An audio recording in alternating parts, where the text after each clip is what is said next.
this episode of Whitewashed History, when the U.S. Navy unleashed a secret bioweapon on American citizens. The year is 1950 and we're in San Francisco. And the U.S. Navy is about to do something completely diabolical. Secretly spray the bacteria Serratia marcescens on the citizens of the city. Of course, no one consented to this and no one knew about it. And the city is gripped in a mysterious surge of illnesses, urinary tract infections and pneumonia. One man even dies. The incident was cloaked in secrecy but eventually exposed and reminds us of a disturbing truth. The lengths that the government has been willing to go in the name of research knows no bounds. He authorized Sidney Gottlieb to spray germs into the fog in San Francisco harbor.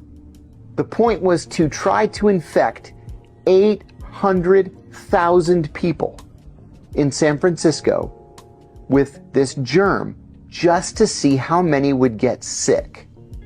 And they thought that the germ would sit heavily in the fog and would linger in the air longer that way to infect more people. Now remember, nobody knew that this was happening. And I don't mean just nobody in San Francisco. I mean nobody. The CIA director didn't know it was happening. The president didn't know it was happening. This was Allen Dulles and Dr. Sidney Gottlieb. So what happened?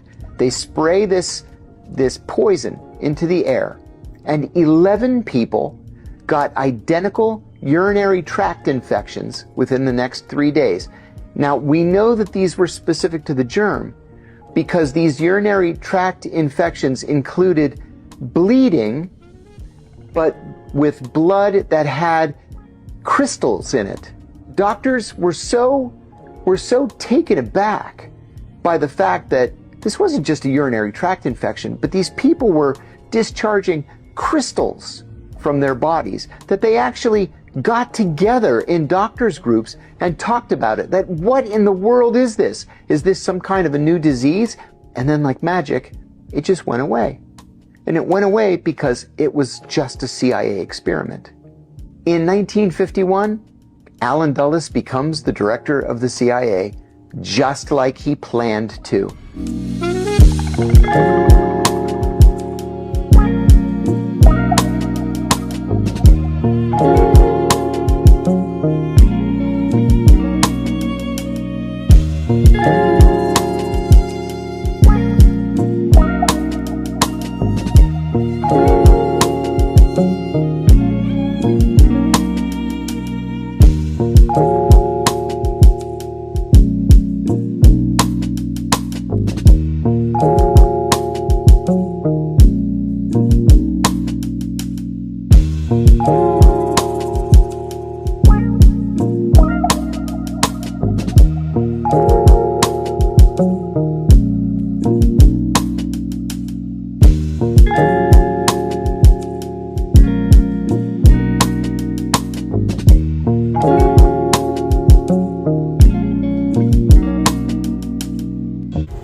Alright, so it's crazy foggy right now.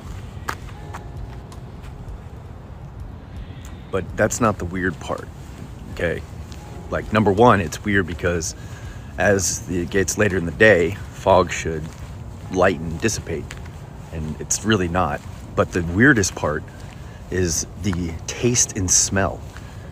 It smells like after you set off a bunch of fireworks. And like the taste of the air is, I mean, the only word I can think of is toxic. It's super weird. And so I'm going for my walk and it's kind of worrying me a little bit. Let me know if you guys are experiencing something like that. That's weird. Yeah, I mean, it smells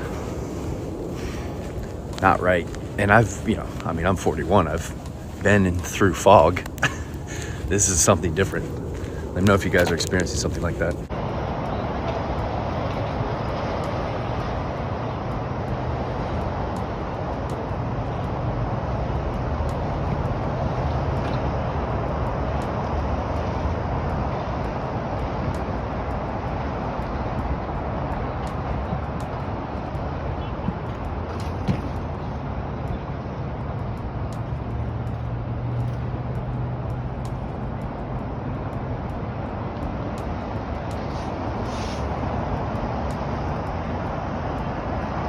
Yep, these are real signs that are marking a dangerous turn for our planet, as the fog might have just turned into a deadly bioweapon that has now completely spread through our planet. People were terrified after reports of an eerie, thick fog completely blanketing almost every continent on our planet, with reports of the fog not just staying there for over 5 days, but allegedly burning people's noses, throats, and eyes.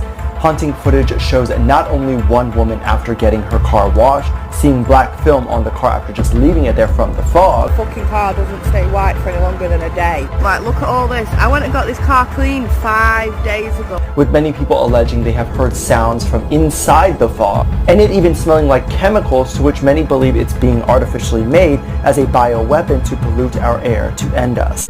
It's a project first dreamed up by the military to get information from the battlefield. They call it smart dust, and the new technology may soon make it possible to keep track of anything, anywhere, including you.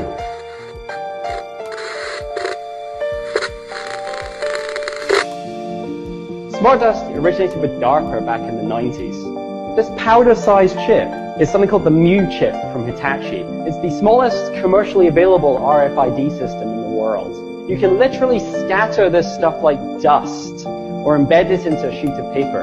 It doesn't require a battery. Flecks of computing power settling on your skin, ingested, monitoring you inside and out. The nanoparticles are designed to go under the radar of the immune system, and so they are undetected in the body.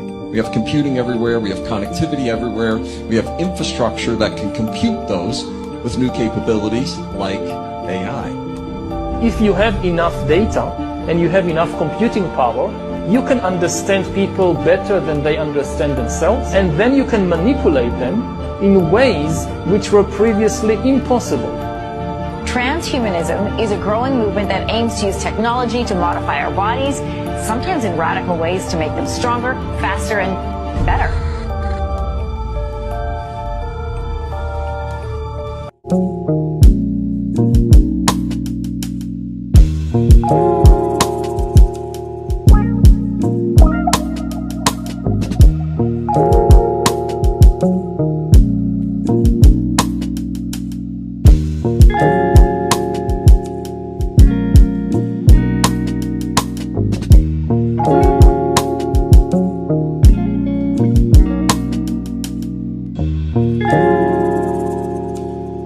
If you don't trust the government but still want the truth, then you gotta hear this. In the 1950s, the US military launched a secret operation right here in San Francisco, Operation Seaspray. Never heard of it? That's the point. Picture this, a ship off the coast, releasing a cloud of bacteria into the foggy San Francisco air. No warnings, no consent. Thousands of unsuspecting citizens exposed to Serratia marcescens, a bacteria used to simulate a biological attack. The result?